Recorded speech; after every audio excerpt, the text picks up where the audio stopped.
Hello, ladies and gentlemen. I got some new software here, so hopefully it's working well. And bear with me tonight. I'm trying to see a counter here. Looks like we've got 4 people, I think, in here. I know Joe's been in here. I chatted with him a little bit. Everything looking good, sounding good, guys? Hi, Scott. Scott Steele's in here. He says he picked up a nice SIG P229 Equinox over the weekend. And not 9, it came with a 40 and a 357 barrel. Wow, cool. 357 SIG? Miguel Valenzuela, looks good, sounds good. Well, awesome. Yeah, this software is thanks to my buddy over at 2AEDU. He hooked me up with this, and I've got the basic free version for tonight just to try it out, see how it works, and then I'll upgrade it, and we'll be able to do all kinds of things. Maybe we can, even do a live stream with him or somebody else and join people in. Internet's up and running good. Everything's cool. We had a lot go on this week in the world of AKs, so we got a lot to talk about tonight, and I got it a hair bit planned for once instead of off the cuff, so it should be pretty cool. Yeah, Scott says 357 SIG. Well, that's awesome. Man, how much are those things? Let's see, SIG 229 Equinox. I didn't know they came. Was it used, or does it come with those barrels, or did the guy have them? He bought them separate, maybe? I don't know. I'm not familiar with it. So we got 6 people in here. We'll give it another second, and we will get into the AKs. I was with one of the AK factories this week, a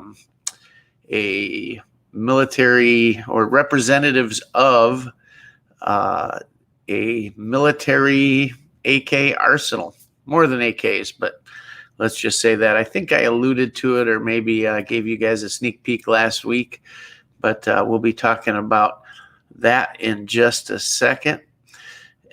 Just again, giving some guys a little time to get in. Hope you guys had a good week and got out a little bit, did some shooting, and maybe you're ready to do some more this weekend. We certainly did. I guess I will just jump into it so I don't bore you all here.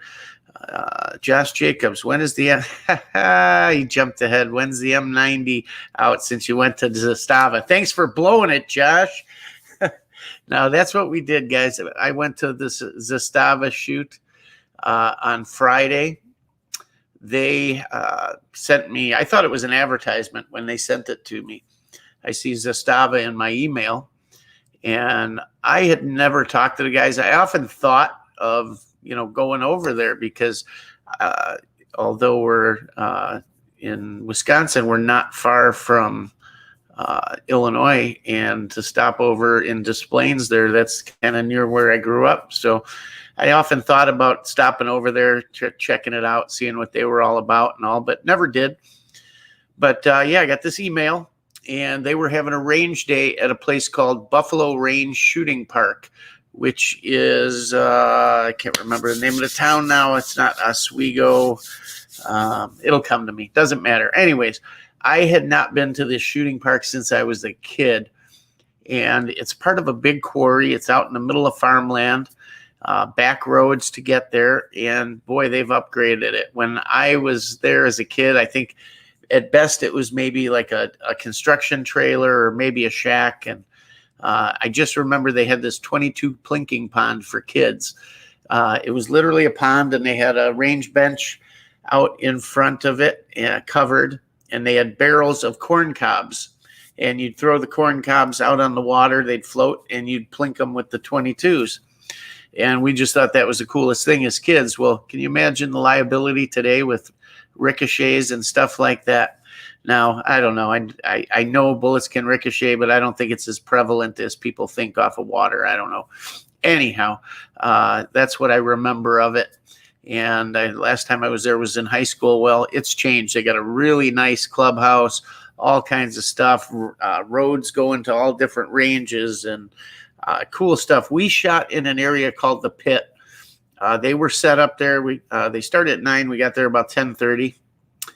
And they said in the email that it was going to be a casual day. So I just read it. I didn't think nothing of it when I got there. I said, "Hey, I'm Chris with Rockford Ordnance, and I'd like to, shoot some video and all of that, and maybe interview you guys."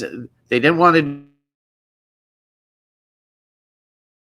day for people to have fun, check out their new stuff, and talk a little. They were more than willing to talk. It just they didn't want to. They were having fun too and showing off their stuff. So I've got a video all set to go.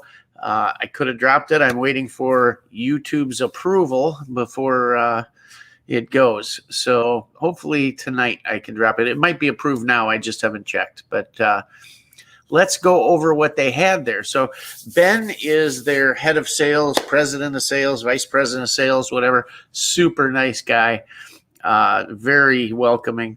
And I also met their, and all these guys, just really cool. So they got all the guns lined up, and I brought my Zastavas. The video you guys saw last week, where I was comparing the ZPAP, the NPAP, and the M70 AB2. I still had them packed up, so it wasn't much of a loadout. Threw them in the car and headed out. So I brought those in a case of ammo. And, it's going to a party. You don't want to show up bringing nothing. And although I knew they'd provide all the ammo and all, I just brought it for mine. And when I got there, they had all the guns laid out. They had every version of the ZPAP you could think of. And most I've seen, but a couple I hadn't. So we'll go over those first. They had one like my maple, nice pretty wood, everything. They had the walnut version. They had a tactical version, this is where it starts getting neat. And if you've been on their website, you've probably seen it. But if you haven't, I haven't seen them on Gunbroker or in a shop or anything. But they had one set up with a Zukov stock, and you can get it this way. There's a couple that come with Zukov stocks. Now, if you're like me, the Zukov stock is made by Magpul, and it's been around forever. And I remember first getting into AKs and thinking, man, that's so cool. I want one of those. I think when a lot of guys get into AKs, they want to do the same thing as ARs, get a little tactical and all this. Others might get into it for the history, or they want the quintessential wood AK. But at some point, you end up tacticooling one out, right? And always wanted a Zukov. And all in all, everything I've seen, and people have used them for years and years, they work exceptionally well. I think at one point there was a little talk that one of the folding mechanism broke. Maybe Rob Ski broke one in his drop test or something. But for the most part, it's all good news about them. And they work great. They'll slide right. They make them for Yugos. They make them for AKMs. Slide right in, bolt right up. They fold. Everything's cool. Nice stock. But the cool part was they had their proprietary forend on it. And it's a tactical, looks, I don't know if it's milled or they cast it and then milled it, but a full forend, looks billet sort of, cool cutouts, M-lock, full Picatinny rail on the top all the way out to the sight. It does not expose the front sight. That's kind of maybe just the top of the hood sticks out a little bit. But the cool thing is you can keep the sling loop. For years, just about every forend, including, I believe, the Zukov forend, you had to cut your sling loop off. And I never wanted to do that. That's why I was so excited to get the handguards that I use on my NPAP that you'll see in the video, because, yeah, it wasn't a long one, but at least I had a way to attach stuff and not cut off the sling loop. But This is theirs. They developed it. I think it's co-branded. Someone here in the States makes their accessories for them. I think I know who, but I'm not going to say. But a really nice handguard. It's kind of fat, but when I say fat, not uncomfortable. It just fills the hand.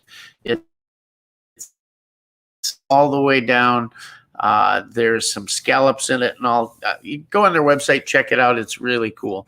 We're going to get a hold of Zastava and see if we can't get a few of these accessories to test, because the accessories are as much of the story as the guns are.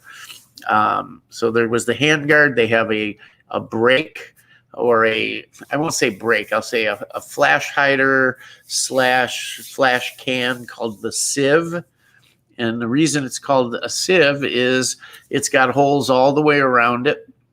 And it kind of acts like a flash hider, flash can. I don't think it does much for, any muzzle rise or anything like that, or recoil. But it looks cool, and it does cut down on the flash and whatnot. So they had that on there. So the Zukov stock, their long handguard, the sieve. And then if you own a Z-Pap, guys right now are going crazy for these things. You all know that accessories in a lot of cases, especially optics, are super hard to get right now. Well, try getting your hands on an RS Regulate optic mount for any AK.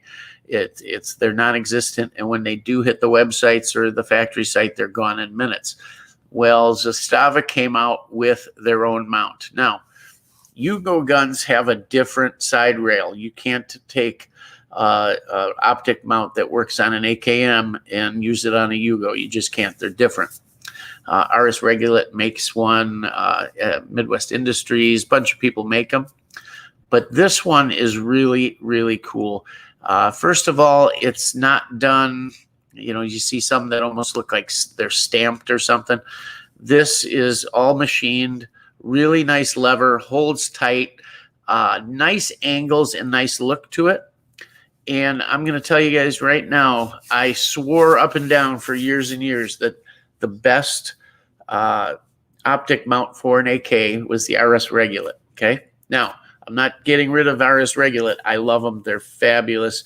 There's nothing better out there, and they cover just about everything. But this Zastava one, I'm looking and I'm like, holy cow, that thing is on the dust cover, It was so close. I'm like, holy cow. And the thing with my NPAP, when I tricked it out, trying to get the optic low enough, I had to mess with cheek risers and then the riser for the optic and back and forth until I finally got them to work together perfectly,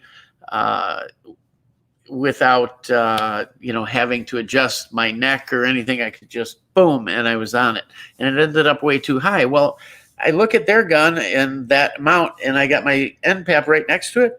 Don't you know their mount sits way lower than the RS Regulate, way lower. I'm going to say 1/4 inch, maybe even more, 3/8 of an inch lower. It is right on the damn dust cover. And it's got a full pick rail on top. So think of the RS Regulate if you're familiar. It's got, a long, and same thing on the Yugo. But they also have an angled mount off to the side. It's removable if you don't want to use it. But let's say you got a variable optic, like a 1x6 on there. You could put a red dot on the angled one and switch over like you do on a AR or something. So really, really a neat mount. Goes on and off easy, adjusts easy, solid as a rock. I'm sure it's going to hold zero when you take it on and off. Just a nice mount. I can see why people are clamoring for them. They are out on their website. At least they were that day when we were there. But he said they got another batch coming. What other accessories? Let me see if there was anything else I can think of. That was about it off the top of my head. However, if you guys want wood for your guns, and it'll fit any of the Yugo guns I can think of, with exception of the M91, any of the regular carbine rifle variants. They have the walnut for sale, and they have the maple for sale on there, and they even have a red version too, I believe. And they're in stock. You can buy them. The rail was in stock. Just nice stuff. I promise you, if you order it, you get it in the mail, you will not be disappointed. It's top-notch stuff. I'm going to get one of each at least and set something up with it. I don't know what yet, but we're going to. Anyhow, so that covers the ZPAP. And first gun out we shot was my ZPAP, actually. I just want to put some rounds through it. So I loaded that up and shot it. And then I see it laying there. And other than when my video comes out tonight or tomorrow, it's going to be only the second review of this rifle. The only one that beat me to it was James Reeves, and I got a feeling that's just because of those shorts he wears. He's a sexy man. What can I say? Ben probably took one look at him in those shorts and says, "I'm sending the rifle there." So he did a review on it. They did a winter thing after SHOT Show, or because there was no SHOT Show. He did his own deal, and Zastava went down there and did a review on it. It's coming this summer. They said then it's coming in the summer, and Ben tells me it'll be here. So there's 2 in the country, I believe, right now. This was one of them. Just a cool rifle. Now, think what you want about 5.56 guns for an AK. I know that a lot of you that are into AKs have the AK because you love that caliber. You want a tactical rifle in something other than a 22 caliber, right? You want something heavy hitting, some chunk to it, right? A little bit of recoil, all that good stuff. I get it. I love 7.62 by 39. The U.S. loves 7.62 by 39. It far outsells everything else, including 5.45, 5.56, and any other caliber you can think of that they've put in an AK. America wants it, period. But I never would have thought to get one. Why? That's what ARs are for, right? But with recent things happening and wondering if an ammo ban will happen or something like that, I started thinking, if that happens, ammo prices are going to the moon, right?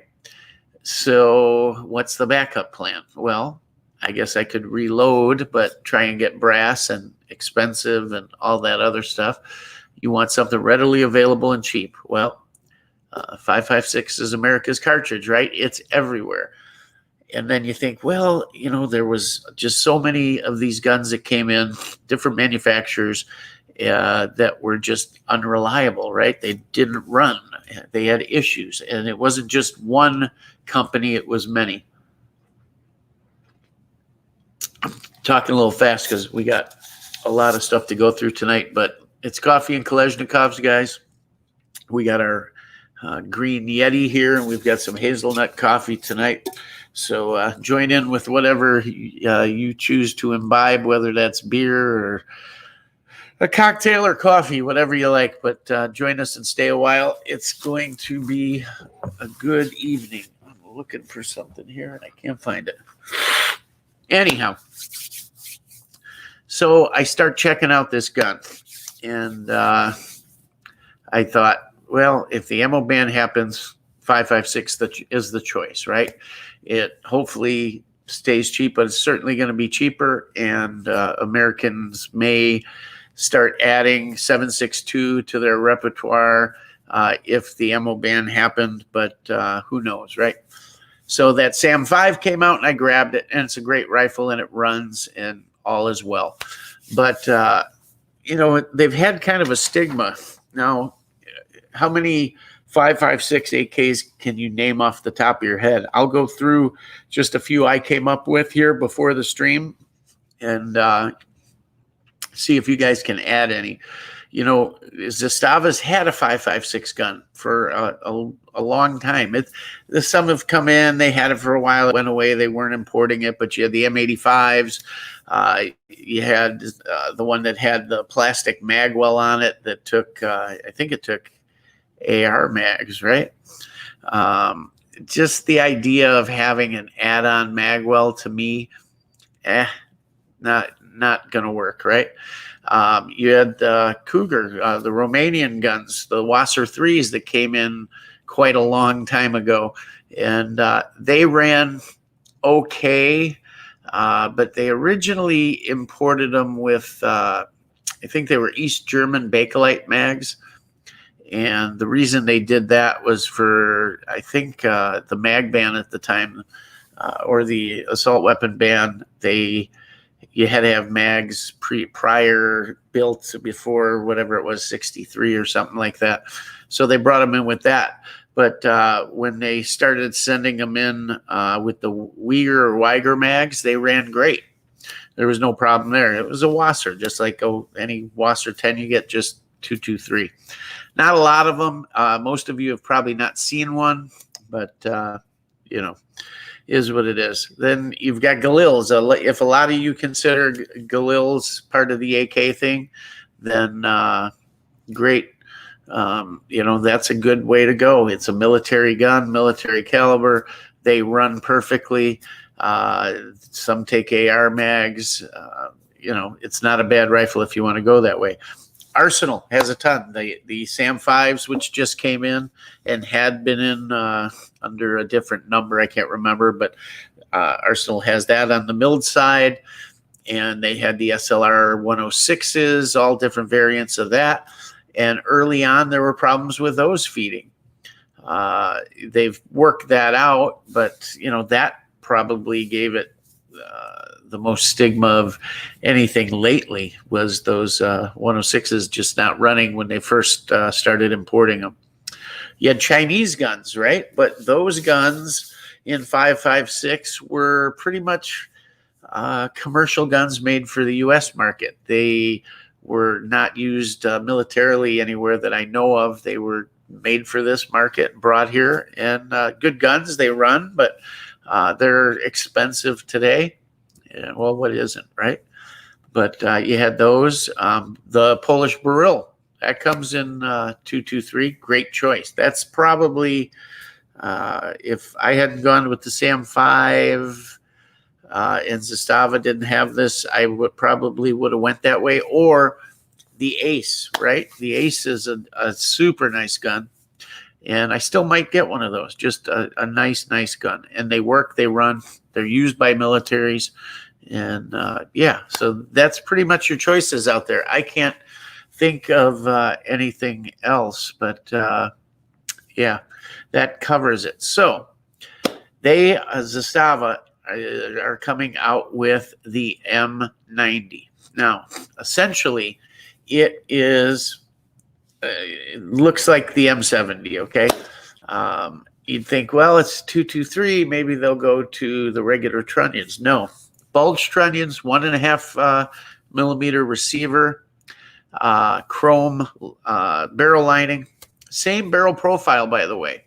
So still nice heavy barrel, or mid-profile barrel, I should say.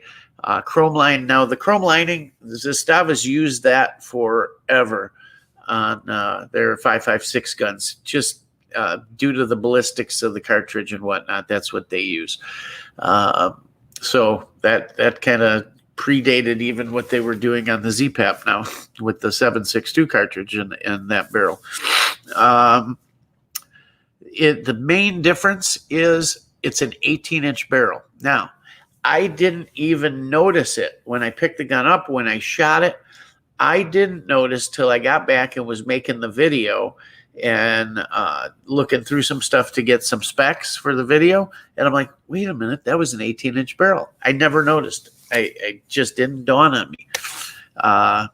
But yeah, due to the ballistics, it's an 18-inch. So you gain, I think, about another 100 feet per second with those extra 2 inches.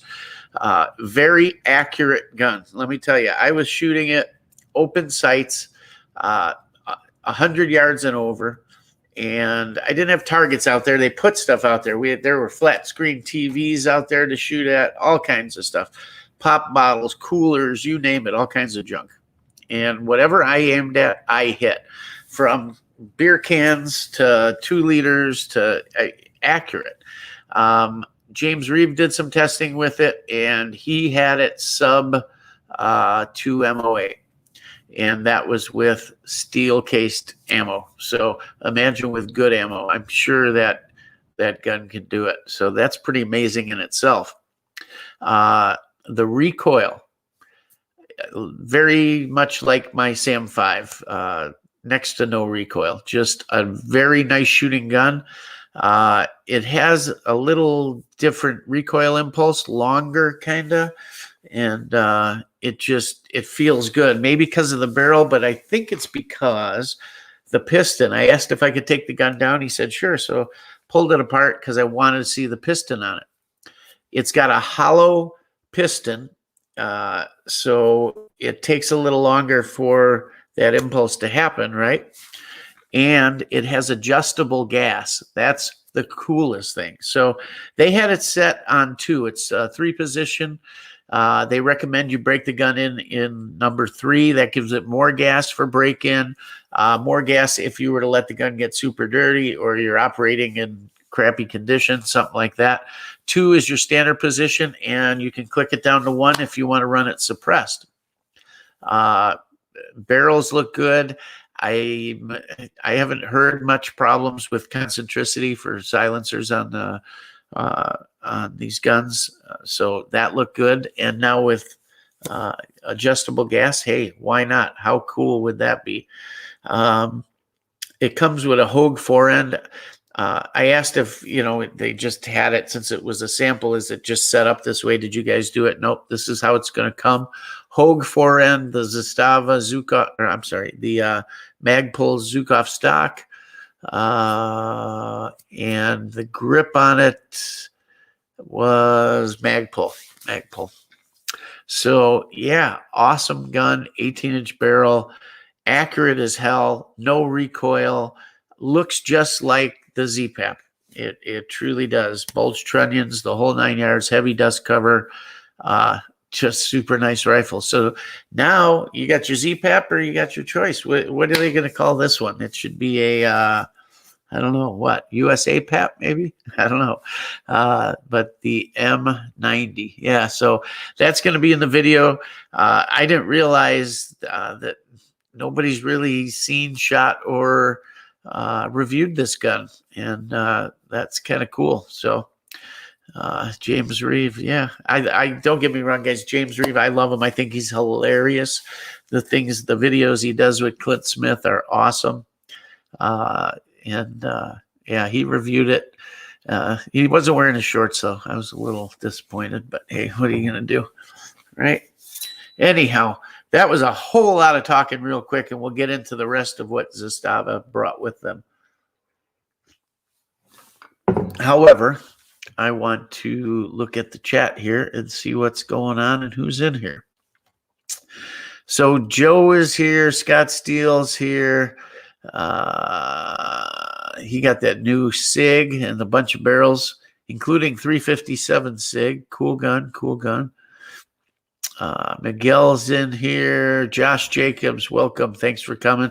He's the one that spoiled it. When is the M90 coming out? You were there. He knew. He remembered. But yeah, it was so cool to shoot that gun. Joe, yeah, that Taurus GX4 drops tomorrow, 5 a.m. Eastern. Cool. Miguel, I got an SLR 107R with factory OD green polymer. I know how you are about OD green. Yes, we've got our Sam 7 side folder with the OD green. Love it. Got the matching mag. Now you gotta pop for that expensive mag to get it to match. They ain't cheap. Joe, yeah, learn naked yoga. What? I don't want to hear anything about naked yoga. Not with any of you guys, at least. Recon plane, we'll find them. Get a Midwest Gen 2. You guys, I don't know what you guys are talking about there. Man, this thing's starting to fly. I hate when it flies, and I can't read them all. It's hard to keep up. Let's see. Reeves and the Ranger panties. Yep, that's what they are. Mateo's in the house. That's cool. Green tea. There you go. Yeah, that works. Yeti gives money. Yeah, I know they do. I know they do. Unfortunately, I like their product. You know, you can't win them all, I guess. But I've had the same couple for years and years, so they don't get much money from me. There are metal mag well adapters that can replace the polymer ones. I didn't know that. That's cool. Speaking of that, the mags on the 5.56 gun, they had a polymer one there and a metal one. The metal one was nice. Both ran great. The polymer one they had there was the cheapest, thinnest looking thing I've ever seen in my life. I did not ask about that. I don't know. They do say that they're coming out with a polymer mag, and they said so in James's video as well, but he showed a completely different mag that looked more like an X-Tech mag, maybe. So I don't know, but this one, it was like molded and it just didn't look like much. I mean, it reminded me, Mateo, of those cheapy AR mags I use. What brand are those? The ones you get for $5. Hey, they've lasted. I've never broke one, but they reminded me of that. I forget what brand those are. Joe, polymer AR-15 mags, but a few metal. I got metal AR mags. I don't care for them.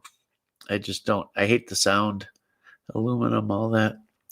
I like my my polymer. Let's see. Thermals. Yeah, that's it. Those cheap pieces of junk. Unbelievable. Jam my thumb where YouTube likes it. Okay, so we got everybody in here. Poly AR mags, yeah. So, guys, give me 1 second. I will be back in literally 5 seconds. Hold on.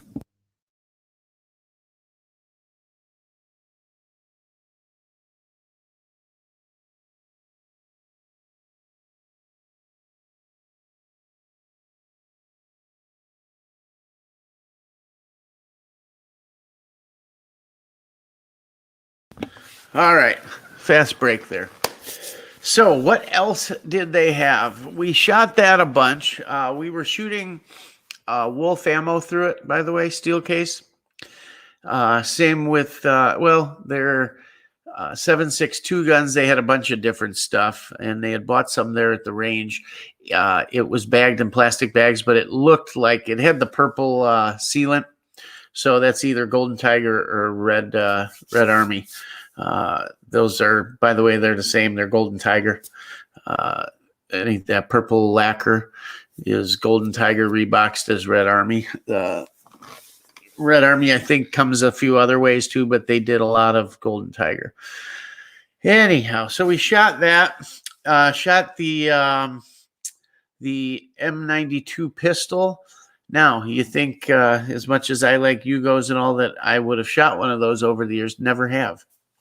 So it was cool to shoot that. Comparing it to my my Arsenal Sam 7 gun, the 44. Very similar. Maybe, I don't know, on the recoil end, about the same, let's say. They had a booster on it, a little cone booster. It had a brace on it. Essentially very crank-like. You know, you guys have seen them. The top is hinged, the sight on the top cover. However, they do a pick rail that's mounted to the top cover between that sight that's mounted on it and the hinge. There's about a 3-inch long or so piece of pick rail to mount an optic to if you want, because there's no side rail on it.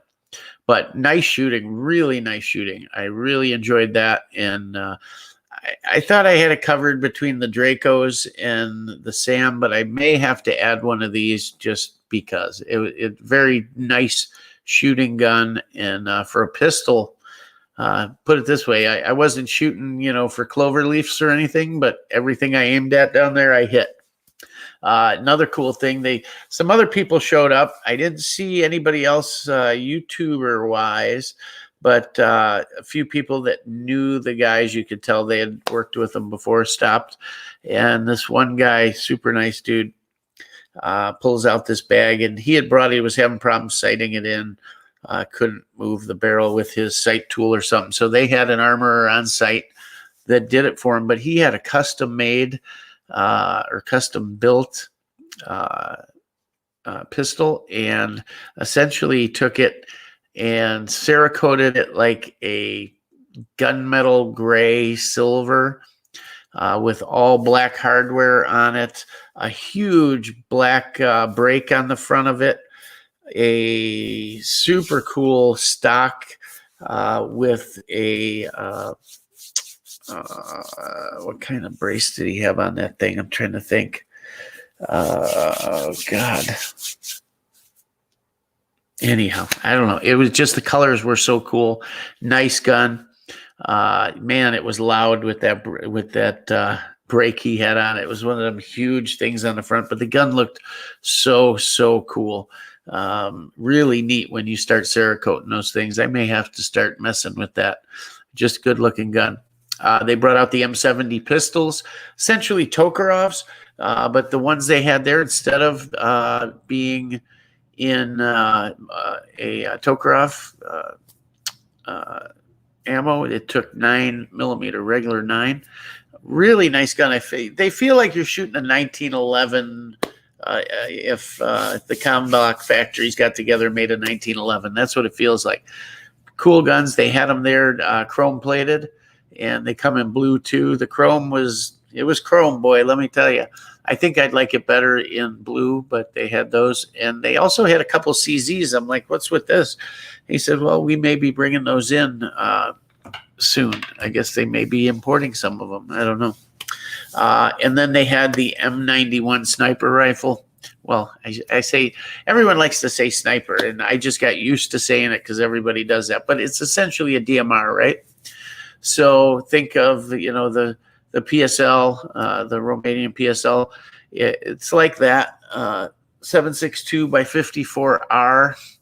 Got the Dragunov style stock, but more modernized in polymer. The hand grip is part of the stock. Adjustable cheek rest that you can swivel up and lock in. It comes with the Russian scope on it, with their that reticle with the bullet drop and everything. I had never shot one, and I thought, what the heck? So loaded up. Even the mags look very similar. And I thought, man, this is going to pack a little punch. But I tell you what, again, adjustable gas, and it was set on 2 on normal. And with, you're used to shooting that round out of a Mosin or something. It's nothing like that. So nice and soft.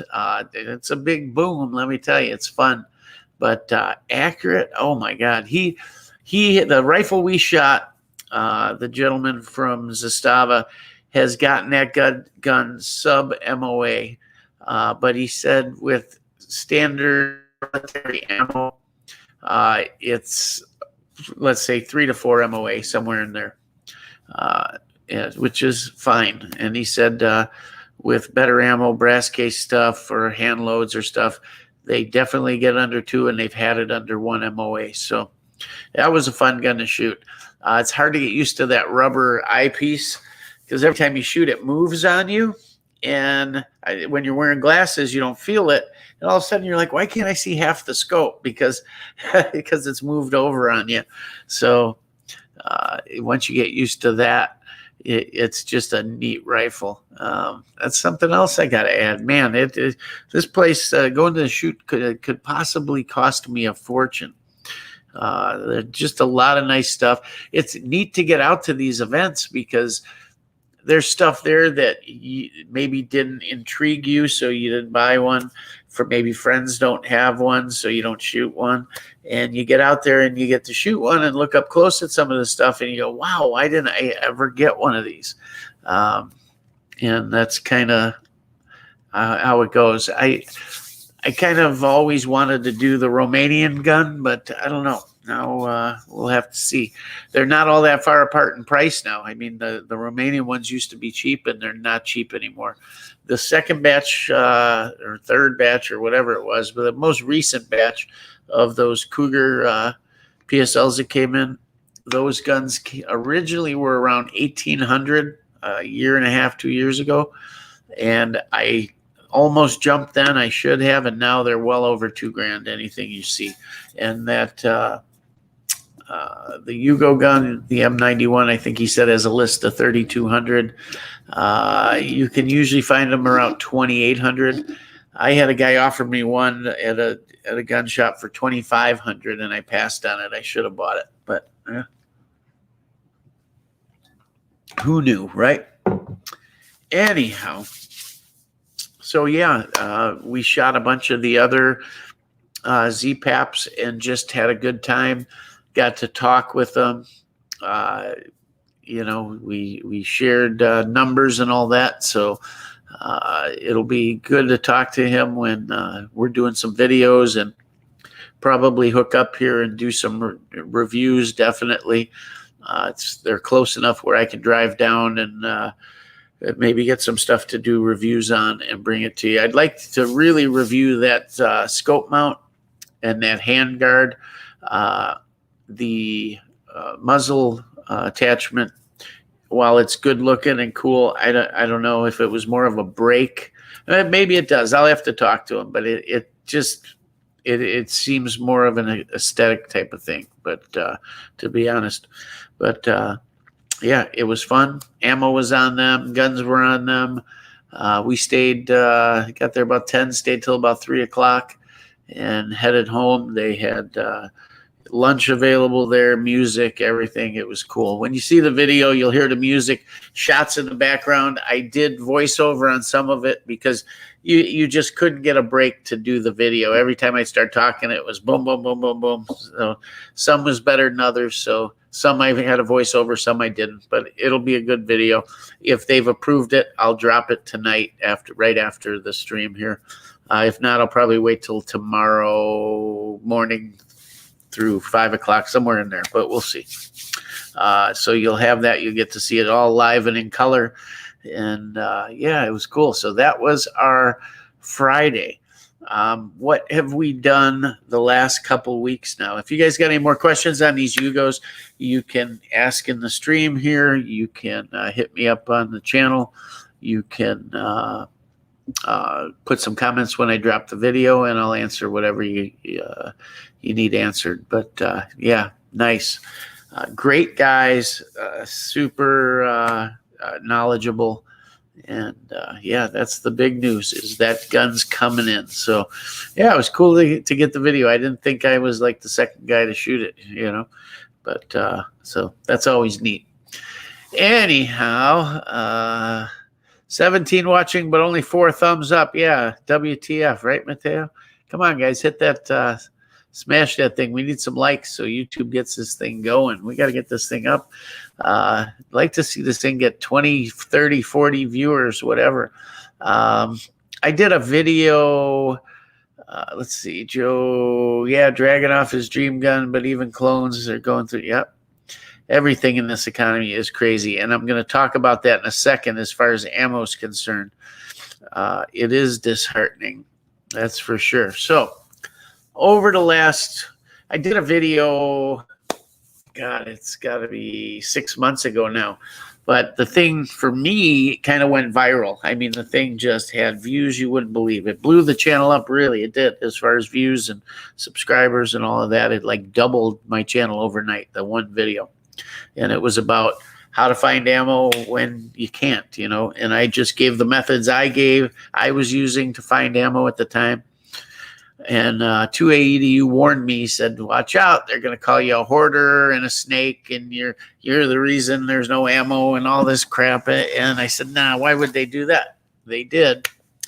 Anyhow, we've been reloading a lot because it suddenly seems like I got a lot of 223 guns to shoot and review because we've got the X95, the Tabor, the Sam 5, a bunch of ARs, all kinds of stuff. So I'm like, well, I don't want to shoot all my factory ammo up, and I don't have it stockpiled like I do the AK ammo. So we've been reloading a whole bunch, and just some 55 grain Plinken rounds. I use that CF, ARCF, whatever, copper, anti-copper fouling powder made by Hodgdon's, and I think it's 26 grains of that or so. It's a little over 3,000 feet per second. 55 grain bulk bullets, boat tails, and yeah, they shoot pretty nice. So we've been loading those up, and initially I did a few hundred, and that gets old I'm using a regular single press. So now I come home after work, I load 1 or 2 mags worth and load up the mags, and I do that every night. You'd be surprised how much all of a sudden you got. But anyhow, I did the video on where to find ammo, and I'm finding all this ammo. I did watch the video. You'd be shocked at the amount of ammo and reloading supplies I found over a 2-week period, right? People were like, oh, he's just showing off. He's this, he's that. No, it was just the ammo I found. I found it, and I knew how to start stockpiling. I knew it was coming. And it got thinner, thinner, thinner to even where I couldn't find it. There were weeks and weeks where there was nothing to be had. Zero, not a drop. And then guys started saying, oh, ammo's back. Well, I wasn't seeing it. Well, finally, I'm seeing it. We were able to get and again, big box stores. Some of the small shops have it, but the small shops around here are gouging like you wouldn't believe. For instance, I stopped at a shop tonight that I do a lot of business with. And one ammo in particular I've been looking for has been 5.7 because I want to shoot my 5.7 pistol, and I just don't. I've got like 1 box ammo for it. 1 box, 20 rounds of 5.7 ammo. How much you think? Now, this is a shop I do business with. Pretty fair guys, but they do mark up their ammo. $78 for 20 rounds of 5.7. I thought she said 27, and I was about to say, oh, I'll take 4 boxes or something, She said $78. I'm like, nah, I'll pass. Can you believe that? $78 for 5.7 ammo. Unreal. Anyhow, so the dealers have some ammo, but the big box stores, all of a sudden, they had none. Zero, not anything. No shotgun, no pistol, no rifle, no oddball calibers, nothing. Everything sold out. And they weren't restocking the shelves. I'm like, they got to be getting something. Over at the gun counter, the popular calibers, they're putting 1 box of it in the glass case, and you can walk up and they will sell you 2 boxes of whatever they have. That's it. Doesn't matter caliber, whatever, 2 boxes. So one of the ammos they've had, and it depends what they have each day. They could have 5.56, they could have 7.62, they had 3.08 one day, they had 9 one day, they had 22, but you can buy 2 boxes. So every single time I've stopped in there, they've had Wolf, plain old Wolf, Polyformids, 123 grain, 7.62 by 39. And I've got plenty of AK ammo, but I hate to break into the cases, right? So it wasn't bad. I mean, normally I used to find this stuff like online is one thing, but in the store, $5 a box was like kind of like a sale price, right? Well, it's $7.98 a box. So yeah, it's more money, but it's not bad. $7.98. So every time I stop in, I buy 2 boxes, and I've managed to accumulate out of that 2, 4, 6, 8, 10 boxes over a couple weeks, right? They had 22 the other day, and it was CCI Veloster, 40 grain, copper-plated hollow point, small game, 1,435 feet per second. I don't remember what this was. This was about $8 too, I think, something like that. And then one day, I'm in an aisle looking at the empty ammo aisle, and a lady says, hey, they got 9mm up there. She says it's defensive ammo, but they got 2 boxes left. So I walk up and it's not in the counter, but I see the 2 boxes laying back there. I asked the guy, you got 89? He says, yeah, I got these 2 boxes left. And guess what? This is good news. Looky who's back in town. Remington back in town. So this is called Ultimate Defense. And this was about $25 a box. Let me show it to you here. I thought it'd be similar to the Critical Defense or something. If I could get these damn boxes open, you end up ripping them. I hate that. Anyhow, comes in a nice tray and the nickel-plated case. Nice hollow point. It's not filled like the Critical Defense. Doesn't have the polymer, but nickel-plated. Just nice rounds. And it says on here for full-size handguns. Now, I don't know what the difference would be, why I couldn't shoot it. I mean, I know I can, but why would they recommend that over like a compact? I don't know. Whatever. It says maximize your full-size handgun's effectiveness. Ultimate Defense full-size handgun hollow points. And it doesn't say why. Got the Golden Saber bullets. Those are those gold-plated ones that they use. They're not gold-plated. I forget what it is. But anyhow, so 2 boxes of that. Then I stopped in Dunham's. Now, Dunham's has had 0. 2 different Dunham's, one in Milwaukee and one in another town here in Wisconsin. And they haven't had anything, right? I stopped in tonight. I was like, the angels were singing. I was like, oh my God. They had the Federal in the ammo cans, the 400 rounds of 223, several of them, nobody there, ammo everywhere. The problem is the price. So Dunham raised their price with the market. None of the funny business.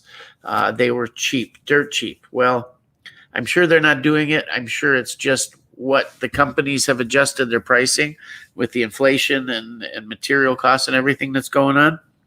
But here's what we got. They wanted, what was it? I gotta think. $379 for 400 rounds of M193 in the ammo can, the Federal. And then they had the Winchester, 200 rounds of the 193. And here's the price. Can you guys, is it focusing? There you go. So, okay, kind of expensive compared to what's online, but that, to give you an idea, before, these were probably $89. Last time I got these at Farm and Fleet, they were $69, $79, something like that. And that wasn't that long ago. They had them 2 months ago, maybe, and they were that cheap. Now they're that much money. They also had, I've never seen these before. Anytime I've bought these, they've only come in like boxes of 5. And I've seen the brand, but not in a buckshot load. So Estate buckshot, 12 gauge, 9 pellets, 2 3/4 inch, 00 buck, 1,325 feet per second. And it feels really light for some reason. I don't know.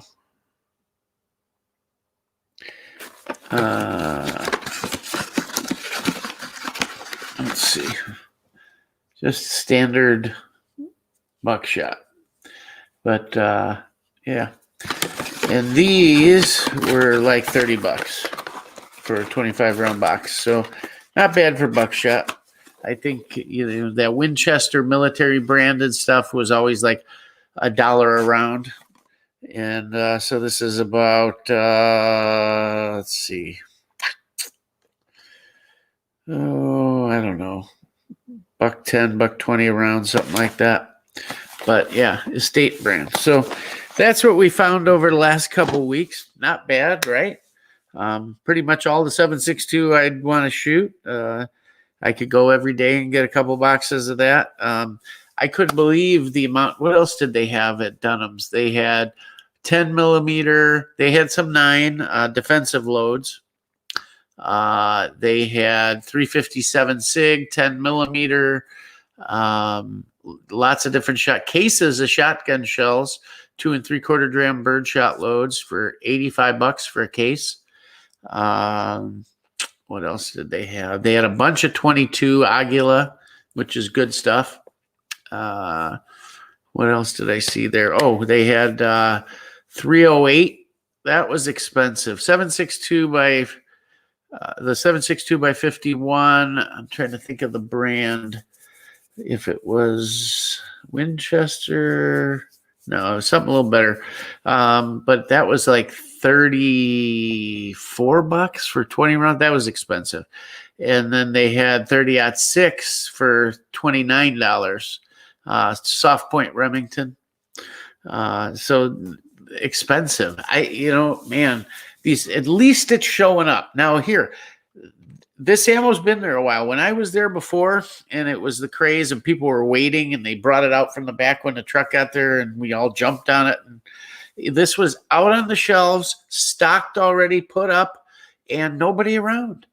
I mean, there's cases of 223, everything. They had 762 ammo. They had all kinds of stuff. More ammo than I've seen anywhere in months and months. So it's back, I guess. It's starting to come back, and it's sitting. So maybe, just maybe, the shelves will start to fill now. And once that happens, guess what? Prices, they won't drop for a while. It'll be a while, but you'll see them drop. Are they going to drop back to where they were? No, probably not. But it's definitely out there, which is awesome. It was so cool to see that. I'm like, wow, I can pretty much get anything I need right now, but I'm going to pay up for it. Now, the online suppliers, they have ammo too, but not a ton. I'm not seeing the Russian import stuff. I'm seeing a lot of Israeli stuff. Just not a ton, but their prices are cheaper than this, but nowhere near what they were before. I mean, a 1,000-round case of Tula or Wolf is like $389. That used to be $175, $168. It's crazy. And I put a lot away, and it still makes me sick to my stomach to think that I didn't put away double or triple what I got, which I'd need a storehouse, I guess, but whatever. I like XTPs, but they can be pretty velocity dependent, so I reserve them for warm. Oh, XTP, is it Hornady? Yeah, I guess. I use XTPs a lot too. I load a XTP round for my 45 long Colt for the rifle and the pistols. Man, that's a nice round. You crank that sucker up there. Aguila 22, about 23 a brick of 250.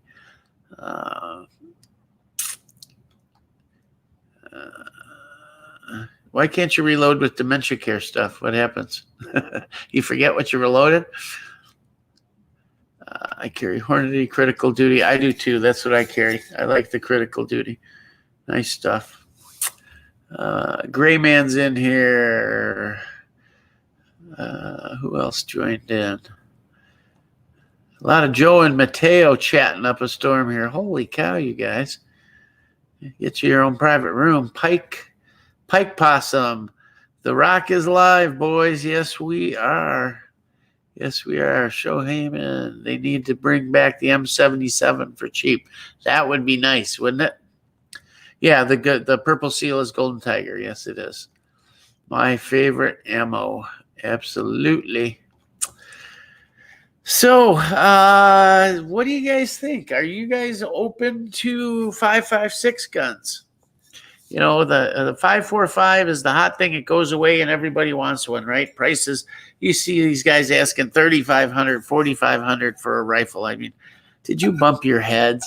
It's still an AK, you know, the poor man's rifle, right? But 5.56 makes sense, right, guys? If import ammo goes away, that'd be the only cheap way to shoot. It really would be, if you can even call shooting cheap anymore. Reloading, it's amazing. You think you got a lot of components and you start loading, and all of a sudden, man, that powder is going down fast, you know.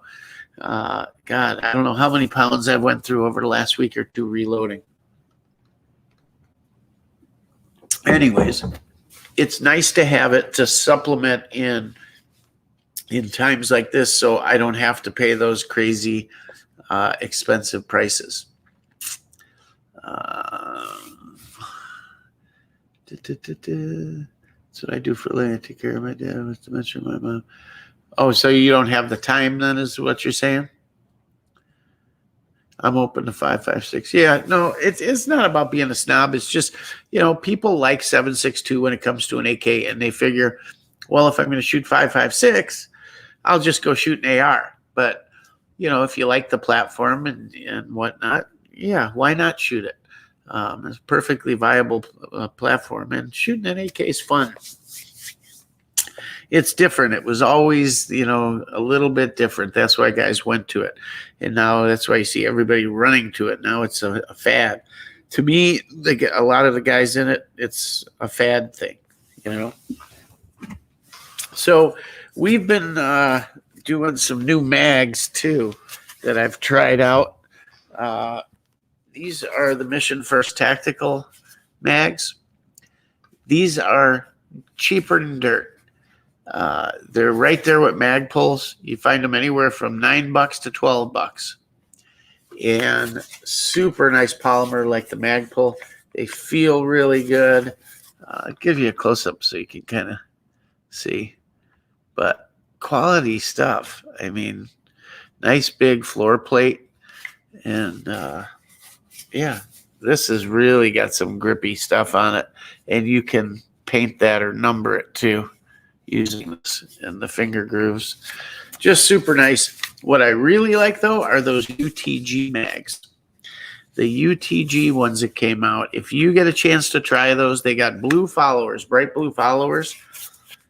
Again, inexpensive and a fabulous mag. I like them. I think I like them better than Magpul. I really do. I like the look of them, everything. Really nice mag. When I can buy those, I'll buy those before anything else.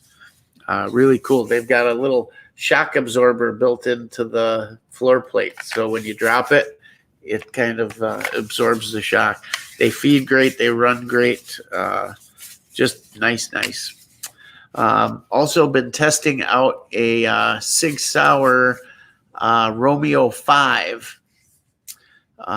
We've got a pistol. We're going to bring you a personal. I forget the name of it now. It's a Ruger. They have their personal defense carbine, their pistol caliber carbine. This is a pistol caliber pistol. Same gun, but 6-inch barrel, takedown, brace, folding brace, and put the Sig Sauer little red dot on there. Never went with a Sig Sauer. I always shot primary arms because they're dirt cheap and they work, and just always have used them. But optics are hard to find, and they're as cheap as not quite as cheap as the primary arms. But I always looked at SIG Optics as, hey, SIG, you're a pistol company, you're a firearm company, you're not an optic company. And when somebody is manufacturing one thing and then suddenly they want to add others things, it's like, I don't know. And maybe they're not even building them. I don't know. But and then it's kind of weird. You own one brand of gun and you got some other brand on the optics sitting on top of that gun. Kind of weird to me. I don't know. I just never liked it. So I never did the SIG Optics. But nice little optic. I'd swear they're all made in the same damn Chinese factory. Just they pop different names on them. Change the case a little bit, something like that. I'm pretty sure that's pretty much what happens. They can say, "Oh, we designed this and we do that." No, you spec this or spec that, and that's what they come up with. It's probably all built in two different factories over there. But and then they probably set them all to self-destruct when they declare war on us, right? All your optics will be dead. They hit a button and whoop, all your red dots gone. Can't emit anything. Sorry, guys. Amend 2 are nice, pretty much a PMAG clone. I've seen those amends. Matter of fact, maybe I saw them today. I've never tried one. But UTG, by the way, I think UTG is the one making the accessories for Zastava. I just got a sneaking suspicion, when somebody's got a style or a way they do it, or you can just look at something and go, "Oh, that looks familiar." I'm pretty sure it is. Now, UTG has had kind of a reputation of cheap junk, right? As far as some of their accessories. However, a couple of years ago, they came out with a line called UTG Pro. And everything in the Pro line is built here in the U.S. All the other stuff is Chinese. And that's the cheap stuff. And yes, it's cheap. But I've used quite a bit of the Pro line, from scope rings to bipod, a few other things, these mags, and they're great. They really are. Everything I've tried from the UTG Pro line has been outstanding. So keep that in mind. They've got a deal on 100 Magpul PMags, and it works out to about $8.50 a piece. I think it was Midway, maybe. Hit me up if anybody's interested, and I'll look it up for you. But yeah, a case of 100 of them. But yeah, the windowed UTG mags, they are phenomenal. Great, try them. They're awesome. Love them. The grip, the texture, the nubs, everything. Just a cool mag. It's the best looking mag out there for sure. So we have a thing going on with Arrow right now. They are sending me some stuff to test out, and I'm really happy about it because I wanted one. I actually wanted to buy one. The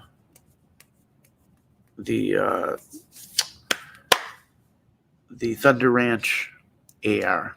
So that will be coming. It's been promised for about a week now, so we'll see. Hopefully it gets here maybe this end of this week, next week, I don't know. But get to mess with that for a while. And should be fun. What have you guys been doing? What's going on this week? How's ammo by you? Anybody put some comments in here. How's anybody seeing ammo coming back? Because that's important, guys. If it's hitting the shelf and it's starting to stick a little bit, that'll be cool. Yeah, the Thunder Ranch AR is cool. It's essentially, the big thing with the receiver is they opened up both sides of the mag well. So it's completely opened up. And that's so you can reach your fingers up in there and get that double jam of death out of there, when the bullets come into both feed ramps at the same time and you can't get the damn things out. Dixie Living, when AK mags don't fit, what are your steps to modify the mag and secondarily the rifle mag release? If you want to wait 30 seconds, I will run and grab some that I just did, and I'll show you how to do them real quick. Guys, stay right there. I'll be right back because this is important. If you've never modified a mag, I'm going to show you and teach you how to do it. And it'll take you 2-3 minutes a mag. Give me 1 sec. I'll grab one.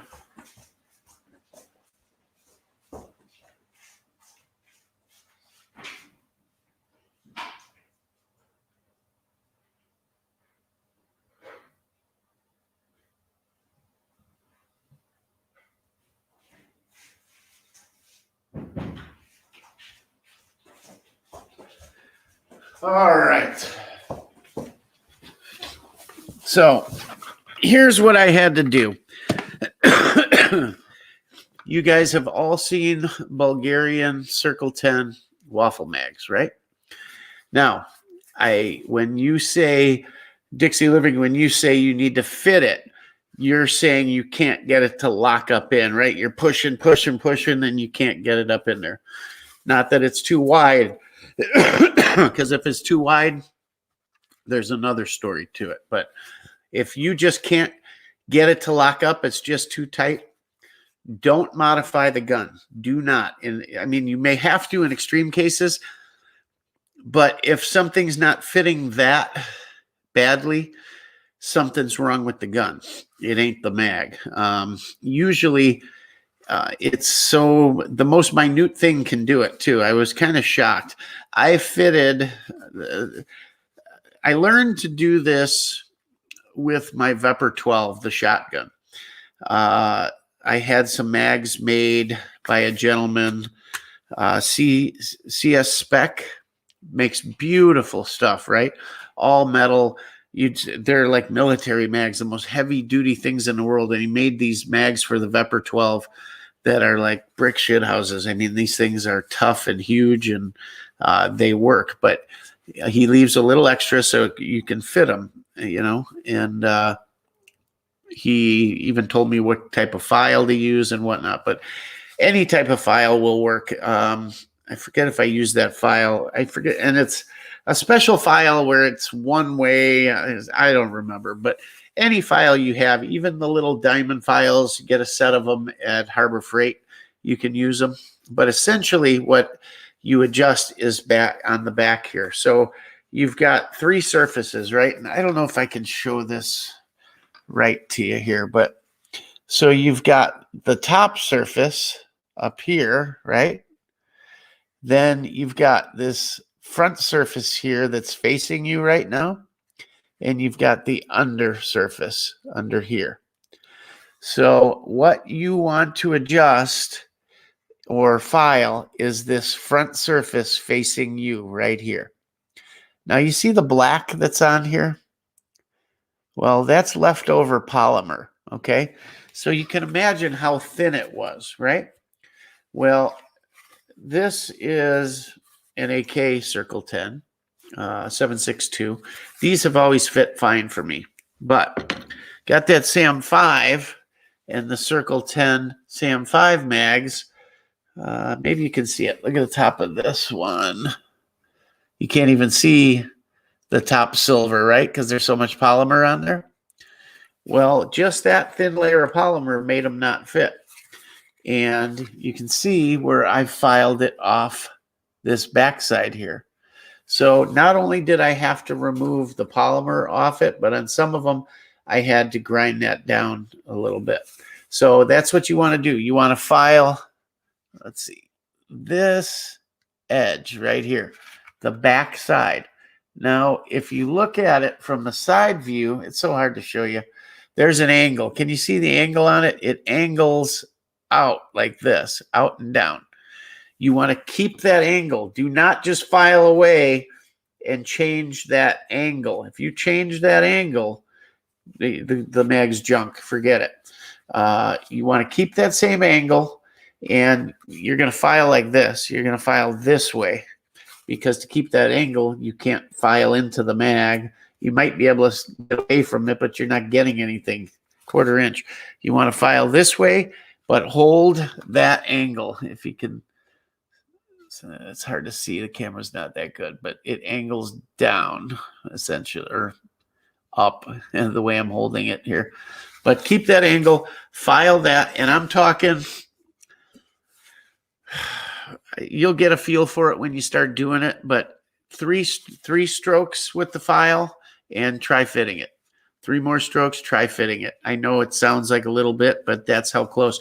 Leave it a little tight because it will wear in some. If you do them where they're perfect, click, in a few range trips, they're going to be a little loose on you. So make sure you just get them to where I'm not saying a tight lock, but where there's a little more pressure, so you can file them the right way and make sure they fit. That'll work with any AK mag. That's where you start. Do not file on the gun.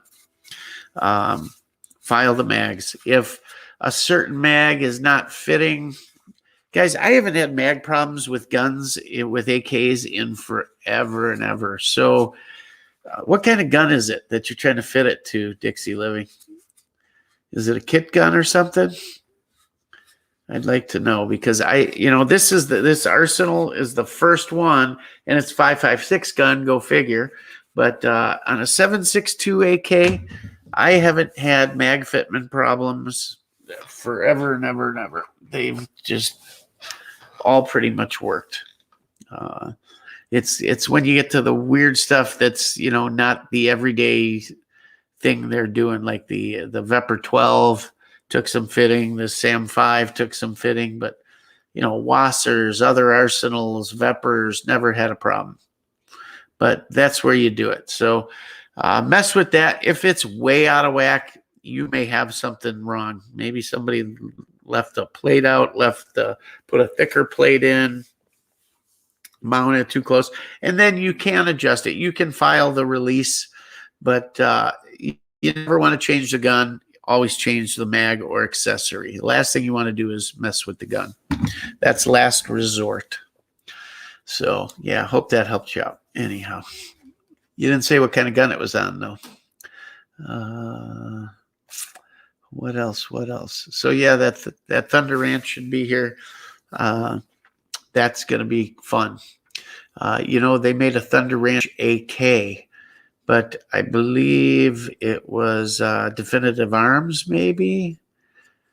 Or somebody said Century, maybe. Century did it. I don't know. Somebody said Century, and I thought, ugh, why would he do that? A Definitive Arms I could see. That'd be cool.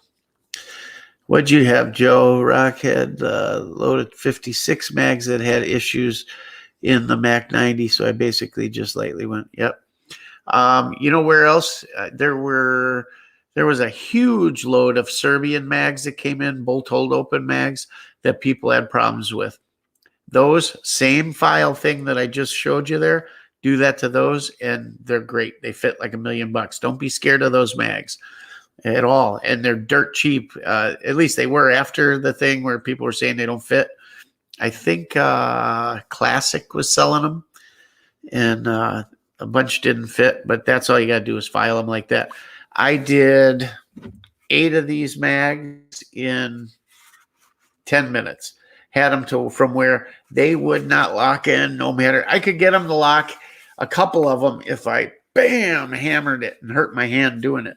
And in 3 minutes, 5 minutes, I had 8 of them like glass, in and out, no problem. So, yeah, you got to know when it comes to AKs, guys, it's not Legoland. You're not snapping things together. You need some fitment skills, some gunsmith skills, and that's what you got to learn. And it's a scale, a learning curve, right? A scale. You start with some stuff and you end up more and more and more, and pretty soon you're doing a trigger job. You're doing this. You're doing that. You're straightening sight blocks and gas blocks, and next thing you know, you actually know what you're doing. Anyhow, how do you guys like Tuesday nights instead of Wednesday nights? So better? I know people said I was running into other streams on Wednesday that hurt the count. And I can see we've got a few more people here than usual. But, yeah, so, boy, this became a Yugo month, huh? We did the one Yugo video, and then it led to the Zastava thing with the shoot with Zastava. For anybody just tuned in, we're going to drop tonight or tomorrow our video of us shooting with Zastava USA, which was really a treat to go with them. And then we are continuing on with Chris's top 5. So we'll go there. A few other things thrown in the mix for fun, but we'll be doing the top 5. And the Yugos are in there, but I'm going to reserve telling you what number they take as we go along here. Finalizing the list, and we will start that tomorrow. I will, if it's decent weather here, I will get a video done on the first one, on number 5. So Tuesday works well. Okay, good. We will make it Tuesday. It works good for me too, because I've got the evening available, and then it doesn't screw up my range day or family work day on Wednesday. So that works good. Awesome. Well, what else? I wanted to go over the ammo availability. We did that. We did this Zastava thing and the 5.56. Guys, my choice for a 5.56 AK, either the SAM 5 or an SLR 106, which good luck finding one now.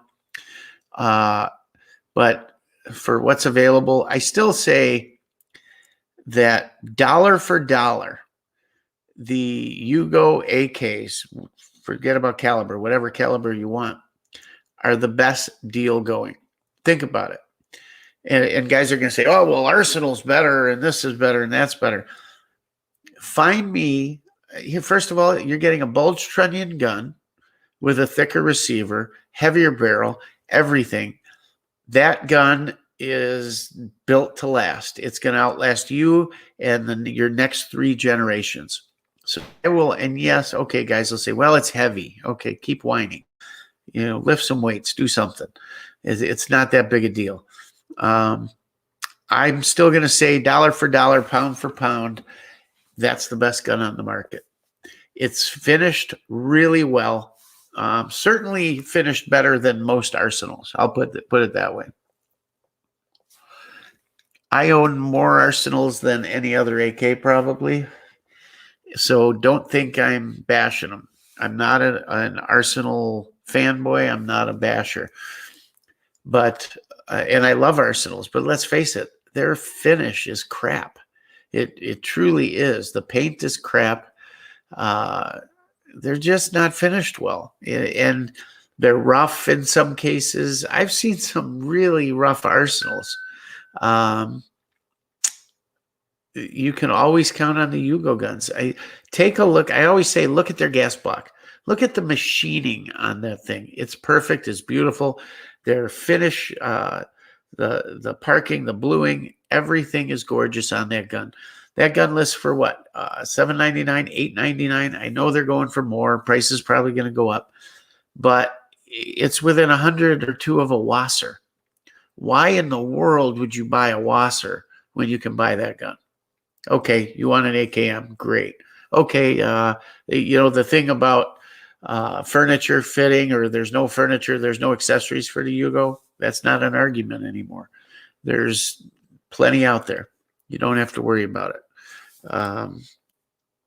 It's not an argument anymore. I will say their fit and finish is way better than anything out there. Certainly better than the Romanian, and definitely better than the Arsenal. Man, I think it's a better gun all the way around. They shoot wonderfully. And guess what? Now you're getting what? The factory trigger, because they're doing the 922R with other things. So you're getting a true Comblock trigger. You don't have to worry about why the Americans ever made the hump on these triggers so huge to where it holds the bolt back. Why? Didn't they figure something was wrong? I want to meet the guy that designed the Tapco trigger. Jesus, what were you thinking? Hey, let's see. We look at the Comblock trigger and it's basically flat, right? The Romanians are flatter than flat. So I'll design the Tapco and put Mount Everest on it. I mean, what were they thinking? I don't know. And the ZPAP trigger, guess what? Double hook trigger. Double hook trigger, factory Comblock trigger. No more. That takes care of your mushrooming that you're also concerned about on these bolt carriers. Because why? Because all these triggers were harder than hardened more than the bolt carriers were. So they were smashing and mushrooming the ends of those things. That's what happened. And most of them were Tapcos. Now that Tapco's gone, you don't see it as much with the ALG. Now, I will take an ALG over a com block trigger. I will. Absolutely will. I love the ALG. But I'll tell you what, these factory triggers are very, very nice. Clean them up a little bit, and man, I haven't even messed with it because it's decent. And I'm not about that with that gun. It just is what it is. But like my M70 AB2, when that thing's worn in. I mean, that thing's had some rounds. I was cleaning it the other night. It's glass. That gun is smoother than any of my milled guns. It's way smoother. It's glass. Like, holy cow. AKs are built to wear in. The parts wear to each other. And I should do a video on it to show you guys the rails on this thing. They're polished like mirrors. And they did it to themselves. I didn't do it. And the thing's just glass. It's amazing. There's a Valmet in my shop in Waukesha that I need to temp you. Uh-oh. You got a shop in Waukesha? You own the shop? And what kind of Valmet? I work 10 minutes from Waukesha. Huh. Now you did pique my interest. What kind of Valmet? Wow. Damn. Be up all night thinking about that one. Let's see. Why? What happened? Did it go dead on you? Mateo, you said you had a refresh and come back. What happened? Did the channel die or something? Joe, I think arsenals are well made but poorly finished. Yes, they're well made, but they're poorly finished. I had one arsenal gun that it was wearing the trunnion, everything. The gun wouldn't run. It jammed, the bolt jammed right into the trunnion and locked it dead.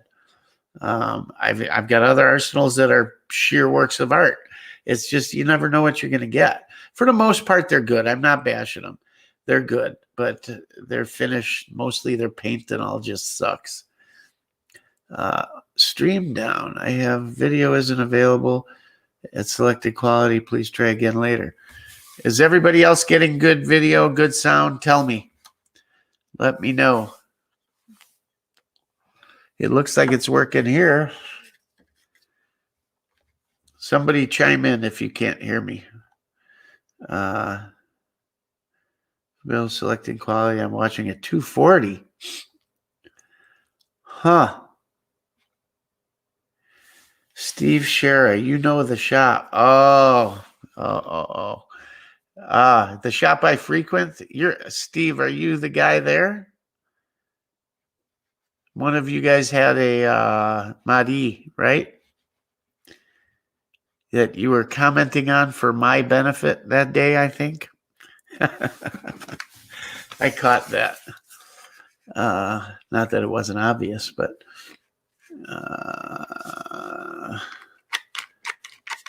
Dave Salmon, Dave. Good video and sound here. Okay. Mateo made it. Maybe it was his for once and not mine. Oh, Orient Fixer made it in. Good. Good. Where you been, man? Ain't seen you around in a bit. And you should have went with me. You know what I really needed? When you guys see the video when I'm shooting with Zastava USA, you'll see I could have used a cameraman. I really could have.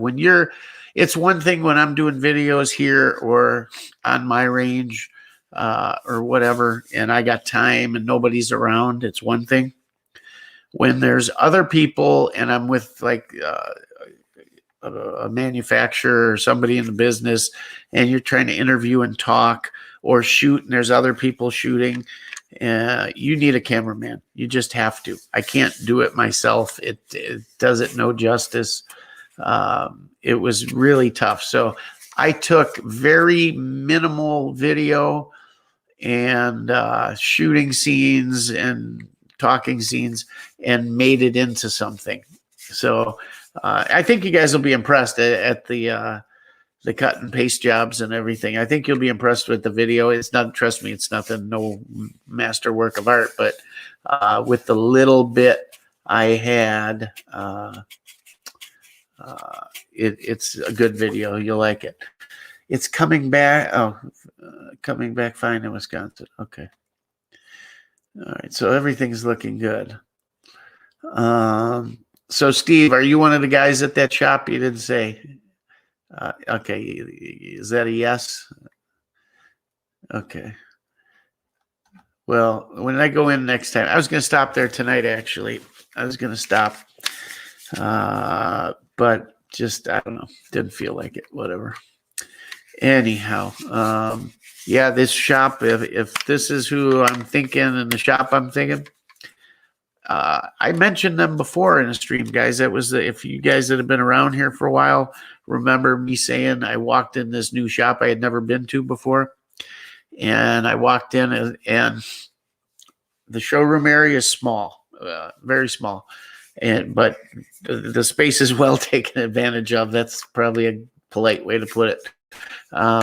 It's jammed. They got, I told you guys, a wall of ARs and uppers, lowers, and all kinds of the stuff we're into, put it that way. Nice, lot of stuff, nice stuff. They obviously do a large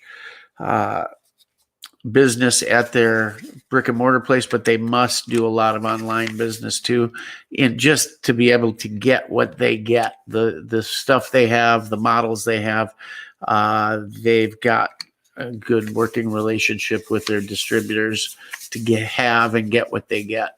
So they must do some serious business, and I'm guessing online. Maybe I'm wrong. I don't know, but a lot of good stuff. Actually, that's where my ZPAP came from. I was going to do it from where I usually get stuff, but they had it right there live and in color. And I liked I could see the maple flaming I was getting. And this particular gun was flamed out the way I wanted it. And it was worth an extra $100 or whatever, $200. I don't know. Not the cheapest town, that's for damn sure. But if you want it, they got it. And, that's kind of the name of the game, right? And there's something to be said for developing a relationship with your local gun shop as opposed to these big guys online. With the exception of one large place, I buy a lot of stuff, guys. You know that. But more than the 10 average guys put together, probably. But of all the stuff I do and the people I know in the industry, the only large place that I shouldn't say the only, but when I say that, I'm talking like the primary arms of the world, the midways, that type of stuff. But manufacturer wise, and they sell direct, the people that treat me the best and know me when I call, and without me even saying anything or doing anything, Chris, I knew you were going to call. I put one aside for you. Is Arsenal, the Kavar. Man, there's some good dudes there. They appreciate your business. They remember you. They know what you buy. They know you're a good customer, that type of thing. And think about that. That's a phone relationship, I've never met them in person. And matter of fact, I guess they know I've got a channel. They know that I'm friends with Mark Krebs. They know certain stuff. So maybe, but they've always treated me well before they knew any of that. So I don't know. But there's a lot to be said, guys. We can talk about that real quick because a lot of gun shops get a bad rap. And some rightfully so, I guess, But there's something to be said for dealing with your local shop and getting to know those guys and having a relationship. The type of relationship where maybe they take something in trade, or they got a guy wanting to trade something and they know that you're into such and such, and they'll make a deal on one end knowing that, they've got a buyer for it or whatever. So it helps their the guy trading it. It helps a guy that's looking to collect something, whatever. And that's how those relationships work. And maybe you bring them a customer, whatever the case may be. But I've always found that dealing with somebody local, face to face, is always a better way to go. And maybe you get a deal. Maybe they do something for you a little extra because you do bring them customers. Whatever the case may be. It's just maybe you got a problem with a gun, right? And maybe it's got to go back, or maybe it's something simple that you don't know and they do, and they can handle it for you. Being able to see something in person, live and in color, or an accessory, or see how something fits, or whatever the case may be. Josh at Kavar is a super dude. Yep. Yeah. Josh, that's who I'm talking about. That's who I deal with there. He's a super nice guy. Always taking care. I told you that if you listen to my Sam 5 story, I waited too long, and all of a sudden, shit, they were out, right?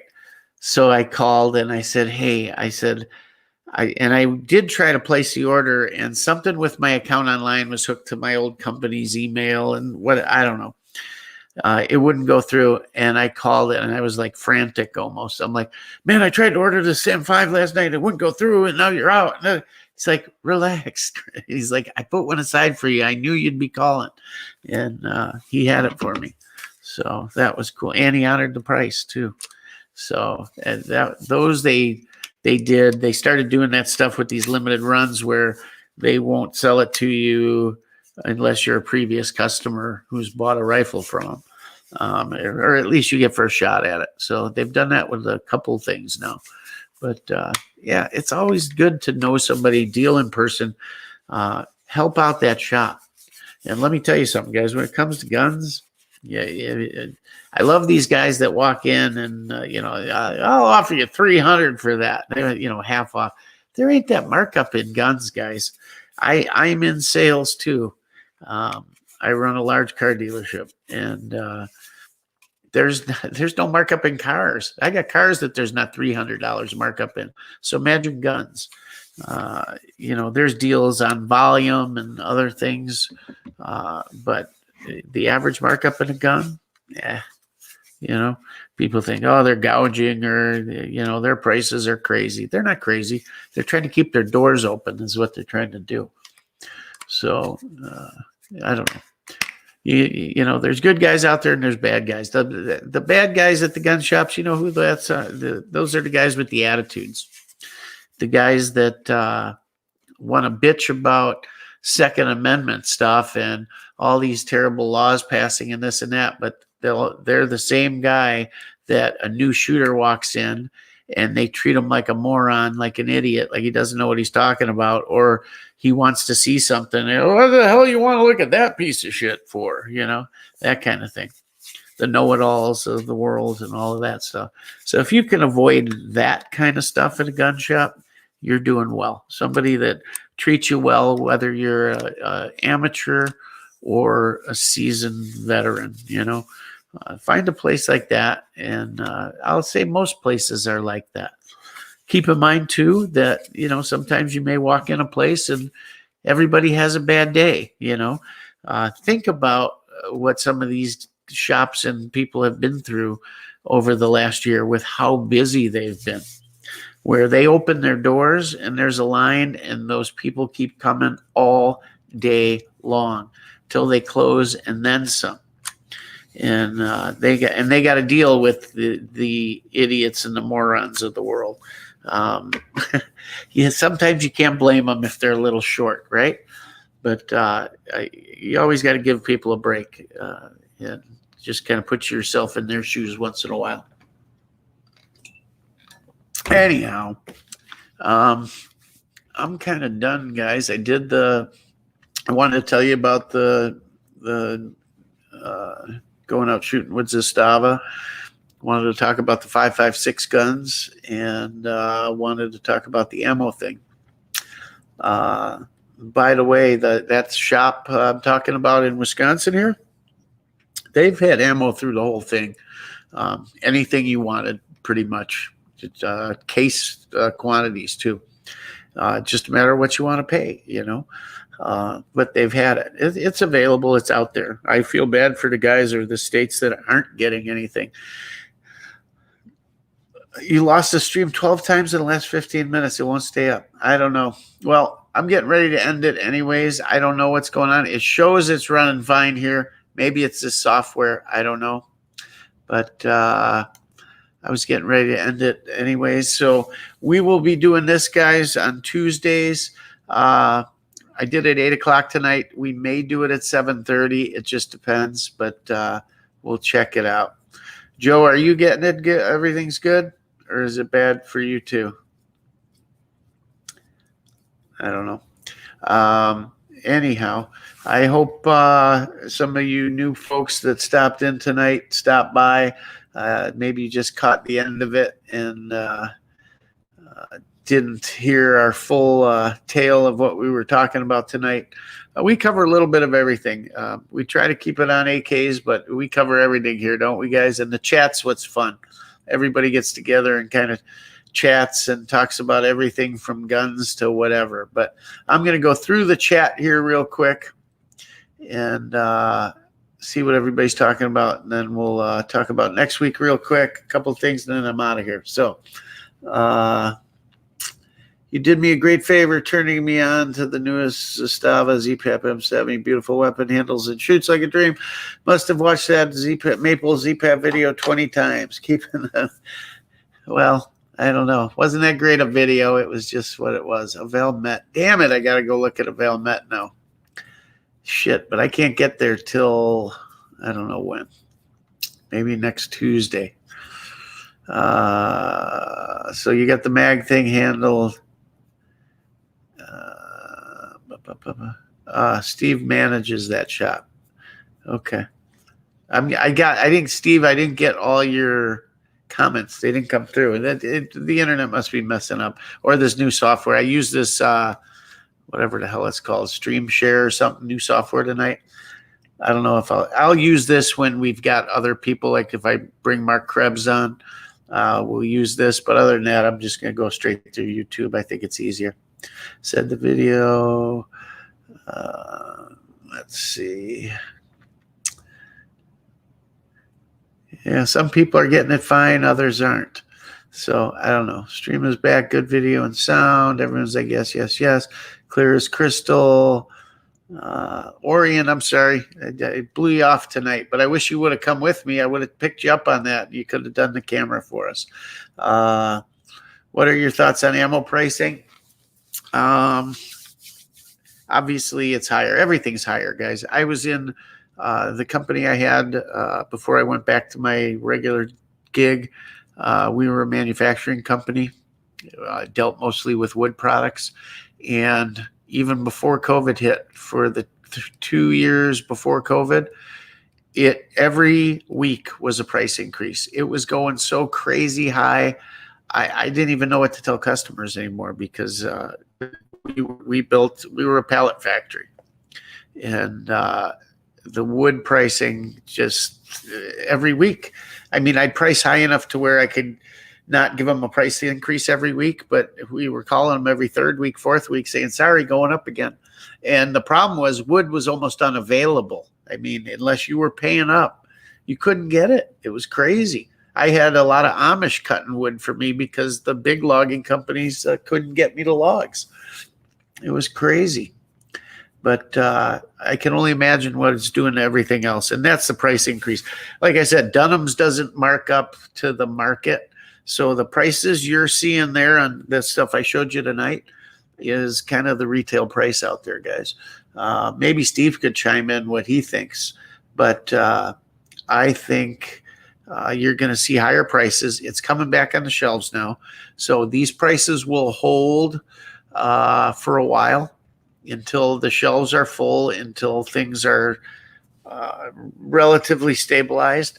And I think you'll see those prices for at least through the summer, through the end of this year, and maybe even into next spring. and then you maybe I'm wrong. Maybe it comes back faster than I think. I don't know how much Remington's going to help out, but it just depends how quick it refills, and are people going to be out buying more? There was a lot of ammo put away, guys, a lot of ammo put away by people that normally wouldn't put it away. So I got a feeling there'll be a lot of those people shooting up that ammo for a while, and the shelves may fill much faster than people think. And if that's the case, it'll stabilize. You may see some drop depending on the type of business you're dealing with and what their policies were on how they marked it up. But if you're thinking it's going back to the old prices, no. And it depends what the economy does. It depends what the ex-vice president does and that kind of thing, this douchebag. If things stabilize and people get a little more comfortable, maybe you'll see it start to drop. We'll see. I don't know. Is it going to go down from here at some point? Yes. When? I don't know. But I'm thinking, I just got this sneaking suspicion that shelves are going to fill quicker than we think. So we'll see. Joshua K-Bar we talked about. K-Bar is wonderful. Yeah, they are. They're great people to deal with. Let's see, Orient Fixer. I've lost stream to it. Yeah. So anyhow, guys, I guess the stream got crappy. Here, Steve. This is a guy from a gun shop, guys. Prices are coming down. The issue that people didn't realize is the allocation system. Yes, correct. Yeah, they don't know about that stuff, or the average guy doesn't. Don't realize it's the allocation system distributors use. For instance, a distributor will only be selling. Shit, it jumped at me and now I can't see it. Will only be selling to sell me one case of 9 for $500, only if I get conned into buying left-handed. Yeah, yeah. Here's what happens, guys. When they got the good stuff that every shop wants, I'll give you that, but you're going to take 3 of these that I can't give away to my left-handed ugly aunt, whatever junk they've had sitting that they can't get rid of, they're going to try and pawn off on you to get you that case of whatever, or that rifle that everybody wants, or that 365 XL when that was the hot thing, whatever, that kind of stuff. So a lot of shops aren't willing to do that, or don't have the money to put aside on something that may sit for a while. So if the shop's got good heavy backing and some serious coin, those are the shops you see with the good stuff. So you got to find those shops when you're looking for it. So yeah, prices are going down, and I think you'll see that, but it's not going to be as drastic as some people would hope. So we'll see what happens. Money on those guns, plus you need that case last you longer. Only get a few. Yeah. Well, guys, sorry the end wasn't that exciting here. We got screwed up with this, but I think that was a solid thing on the Zastava shoot and that new rifle coming in. Hey, I was the second one in the country to get to shoot that rifle. So you'll see hopefully the video tonight or tomorrow, and go from there. If you want a 5.56 gun, guys, it's the only way to go with adjustable gas from the factory. That's the cool thing. The SAM is nice. SAM's a little heavy. Other than that, an SLR 106 wouldn't be bad. Or if you want to go a little different, the Beryl, the Ace, maybe. That's about the only way I'd go. But then you're not true AK, So I guess the Zastava and the adjustable gas, that's hard to beat. 2-inch longer barrel, give you a little more feet per second, about 100 more. It's a nice gun, guys. For the money, how do you go wrong? If that's just your shooter, your everyday shooter, that's the way to go. I wouldn't buy a Wasser to save my life when they're within $100 of each other or whatever. Matter of fact, I got my Wasser sitting out here. I'm getting rid of that piece of junk. I told you that mine's an old one. It's just a mess. I was messing with it yesterday. What a Anyhow, that's about it. So you guys have a good night. We will see you on Tuesday. Check out the video when it drops. And Steve, hang on to that Velvet. I'll check it out. I hope it's the one I'm thinking, because they had a cool model and then they had a model. But they had more than that. But maybe it's got the original mags too and stuff. That'd be nice. But then, if it's priced like that Mod E, I don't know. We will talk to you guys soon. Thanks again, guys. Thanks for checking things out. Send some people over to watch it. Shoot me some ideas for next week, what you guys want to go over, and we will do it. Thanks again. Have a good night. Stay safe. Stay armed. Rockford Ordnance out.